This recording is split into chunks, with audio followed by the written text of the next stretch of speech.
Hi there, everyone. I'm Shaun, and I'm a product manager at Lyst.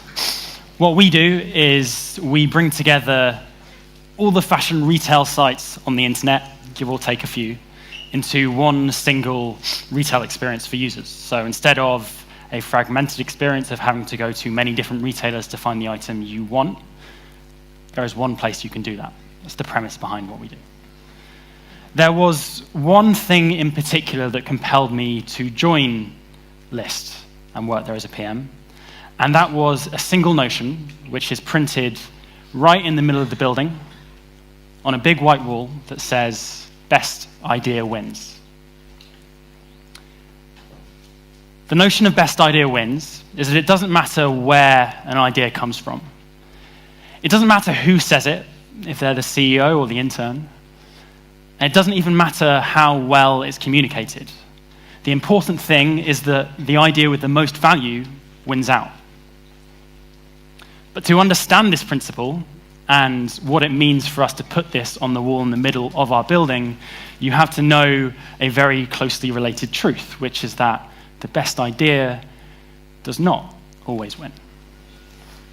It is fantastically rare for the best idea to win. And that's because there are many steps that idea has to pass through in order to succeed. The first being that someone has to have that lightning bolt strike of genius, where they think, what about doing this? If no one comes up with a killer idea, of course, it will never happen. Once you've got that far, you have another step, which is that person needs to feel enabled to say it to other people. They need to believe in the idea, to put it out to the others around them, and others need to be open and able to hear it in its best light and consider its true potential. And then if you've got far enough that the idea has actually gone heard, then you have a final step, which is that you have to be able to demonstrate the actual value of the idea. You need to validate that it is the right thing to do, and it's the right direction. And then once you've done that, you have a succeeded idea. But the idea has to pass through all those steps, and as a product manager, I kind of see it as my duty to be the guardian for the good ideas, the great ideas, maybe, hopefully, one day, one of the best ideas, maybe, as it passes through those hurdles. That's what I'm here to do. So I'm going to give you a couple of examples of ideas in transit at Lyst, what that looks like when they're passing through those hurdles. And the first is about the essential product pivot that Lyst is really based upon, and that's really determining a lot of our work in the previous years and at the moment. And that's that a few years ago, if you went onto the Lyst website and went to a product that we sell, then you'd find this button. When you click the buy and store button for that product, then you would be shipped off to another retailer site where you could go, you could purchase it, and then we take a cut of what was being sold. So it's basically an affiliate model. And it scaled very well. It was a very quick way of ramping up, and we were able to get a huge product catalog and in many ways offer a good experience to customers who needed access to a wide range of products. But in some ways, this is kind of a disappointing product to build. You're making something which is really about sending people off to other websites. So the user comes, they find the product, they go off to the other website, and they're probably not that interested in coming back. It's hard for them to really tap into the value that you're providing. So very reasonably, someone said, well, why don't we have a checkout on our site instead of sending people off elsewhere? And so the add-to-bag Lyst internal checkout was born, a new model in which people would pay for the product on Lyst, and the retailer would still fulfill the order. It's intuitive that this is a good direction to go in. It kind of makes sense. But the interesting property of this is that it's incredibly hard to validate for a company like us.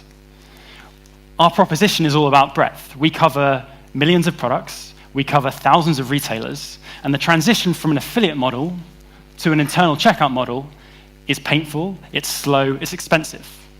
To get retailers to move from one to the other, you're going to have to convince them that this idea works. But to prove the idea works, you're going to have to get the integrations done. So you're in a bit of a chicken and egg situation. The reason why this is particularly interesting to me is that despite that problem, at Lyst, it has always been very clear that there's a real unified energy behind this direction. It requires a whole building of people, from the top through to the bottom, to really believe in an idea, to understand the story of it, to talk about it, to drive us forward, to slowly break down from uncertainty to certainty, and knowing it's the right direction. And that has been the big challenge with this product pivot. In a way, we might as well have just given our CEO a button which said, shoot for the moon, just see what happens. We're taking a big risk, but it was really important to the direction of our company, and it's really shaped where we are today. A second idea I'd like to talk about, which is not quite at the whole product level, but is more of a detail of the product, is content curation. Pretty much every product has a problem of how you show the right content to the right user at the right time. And for us, this is quite difficult because we have millions of products. When you have millions of products, then you end up with a lot of user journeys. You end up with many ways to show those products in different groups, collections, a huge range of search terms which people could use to look for products. And the result is we have pretty much infinitely many contexts in which we need to show content, as relevant content as possible. I was given this problem as a nice blank slate. I say nice blank slate, it's kind of horrible and broad, and I didn't really know what to do. The next thing that happened was 2 conversations which really put my head in a different place from where they were before. The first was with Sasha, who was the head of business insight at Lyst at the time. And she said, I think I understand this problem, and I think that you should look up what a lesser-known company called Google did to solve this. The reason why Google are interesting, Sasha told me, is because of this split model of organic results and paid advertising results. So her point was that whilst a lot of people think, oh, the adverts are just there to make Google money, they also play another interesting role. They are really integrated within this premise of relevancy. Google are asking advertisers to pay for the privilege of telling them what is the best content to show next to a keyword. And in that way, Google helps solve their kind of scale problem by diversifying results. They're not just reliant on the organic, although obviously they are brilliant at that part of the job. The paid advertising is not just monetization, it's also helping them curate results at scale. So I had that conversation, I walked away from it, and I thought, amazing, we're just going to turn Lyst into Google. Everything will be fine. Small, trivial problem. And then I spoke to Emma, a product manager at Lyst, and she said, actually, I think there's another influence that you should look to, and that's NPR. NPR are a media organization in America, and obviously they are very much in the game of creating content and getting it out there. And they found there was a very essential problem or inefficiency in what they were doing.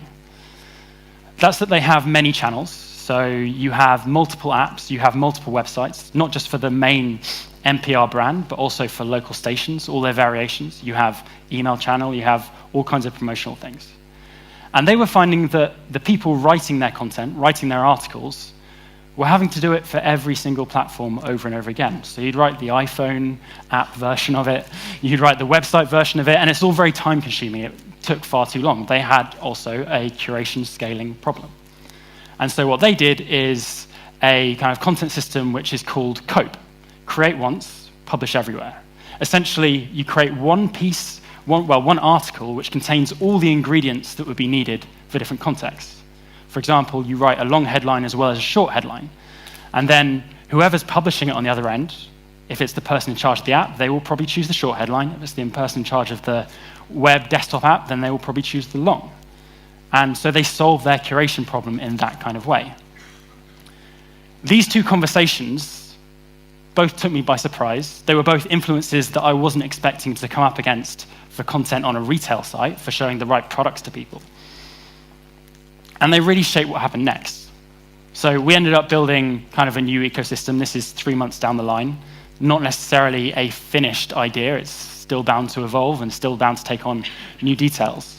But the compelling, interesting thing about this to me is that it was so reliant on those previous conversations.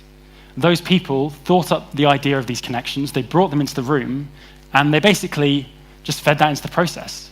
They're not in our team, but they ended up generating really the true direction of the product and what it was about. So reflecting on those two ideas as particular ones that I find kind of interesting and compelling on their journey to be things that we do at Lyst, it strikes me that this final step, demonstrating the value, is often either not possible early on, like it's important it happens eventually and it's important it happens as early as possible, but sometimes it's not really where you're adding the value.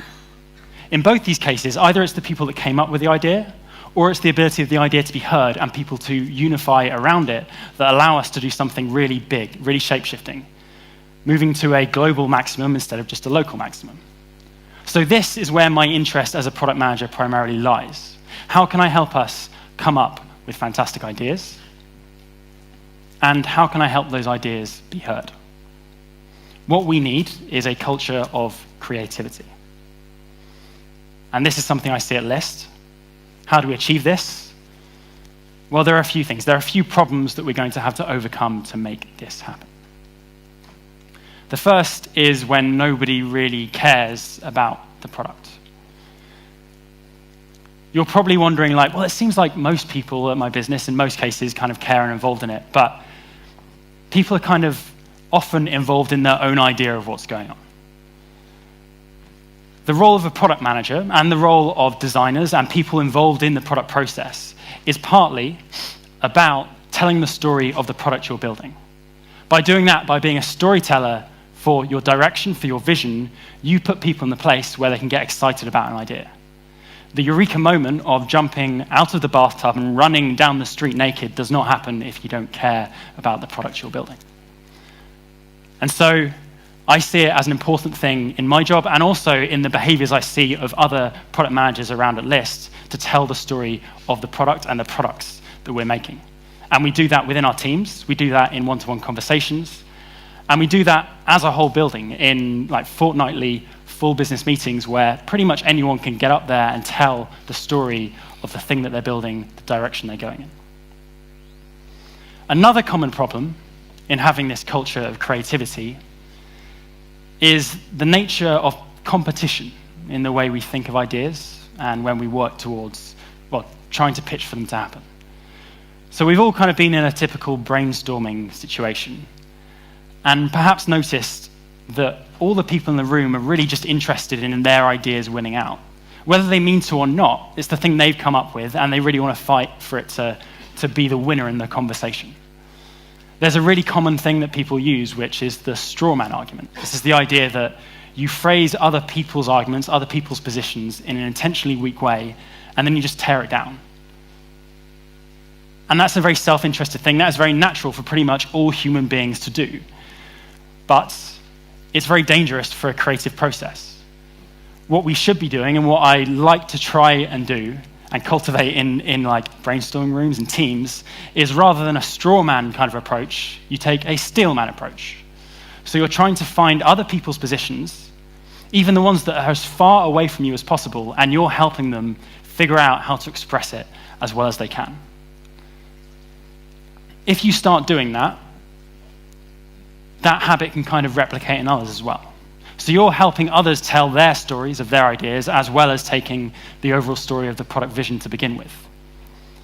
We're here in a room talking about stories of products, which is amazing, it's fantastic, but one of the most valuable things we can do is we can take this back to our work and do it with the colleagues in the building and help them do it too.